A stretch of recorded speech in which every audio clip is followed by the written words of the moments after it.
വന്ദേ മാതരത്തിന്റെ കാര്യത്തില് നമ്മുടെ രാജ്യം പൊതുവെ അംഗീകരിച്ചൊരു കാര്യമുണ്ട്. അതായത് വന്ദേ മാതരം എന്ന ആകെയുള്ള ഗാനം അത് മതനിരപേക്ഷതയ്ക്ക് ചേരാത്തതാണ്.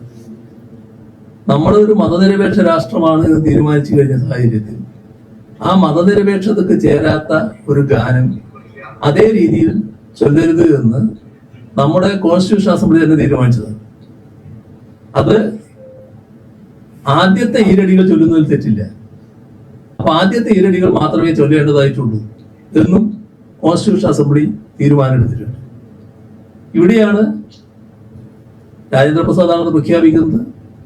ഇതായിരുന്നു പണ്ഡിറ്റ് ജവഹർലാൽ നെഹ്റുവിന്റെ അടക്കം നയം. ആ നയമാണ് കോൺഗ്രസിന്റെ നയമായിട്ടുണ്ടായിരുന്നത്.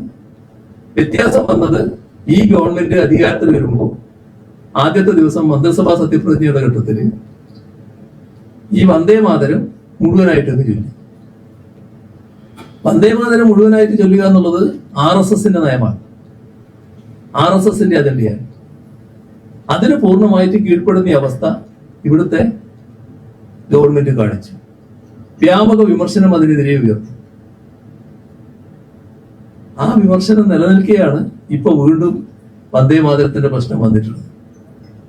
ഇപ്പോ ആഗസ്റ്റ് 15 സ്വാതന്ത്ര്യദിനാഘോഷ വേളയിൽ ദേശീയ ഗാനം മാത്രമല്ല വന്ദേ മാതരം മുഴുവനായിട്ട് ചൊല്ലണമെന്ന് പറയുന്നുവെന്നാണ് കേൾക്കുന്നത്. അങ്ങനെയാണെങ്കിൽ അത് ഗൗരവമായ കാര്യമാണ്. അത് RSS നയമാണ്, നമ്മുടെ രാജ്യം അംഗീകരിച്ചതല്ല. ഈ വന്ദേ മാതരം ചൊല്ലുക എന്ന് പറയുമ്പോൾ ആദ്യത്തെ ഈരടികൾ മാത്രം ചൊല്ലേണ്ട കാര്യം മാത്രമേ ഉള്ളൂ. അപ്പോ എത്ര കണ്ട് RSS അജണ്ടക്ക് കീഴ്പ്പെടുന്നു എന്നുള്ളതാണ് ഈ വന്ദേ മാതരം സത്യപ്രതിജ്ഞാ വേള തൊട്ട് ഇതുവരെയുള്ള കാര്യങ്ങളിൽ കാണാൻ നമുക്ക് കഴിയുന്നത്. ഇപ്പൊ ചെയ്യേണ്ടത് അടിയന്തരമായി ഈ കാര്യം തിരുത്താൻ തയ്യാറാവണം. ഇത് ഇത്തരത്തിൽ ചൊല്ലാൻ പാടില്ല എന്ന നിലപാട് പൊതുവെ സ്വീകരിക്കാനാവണം.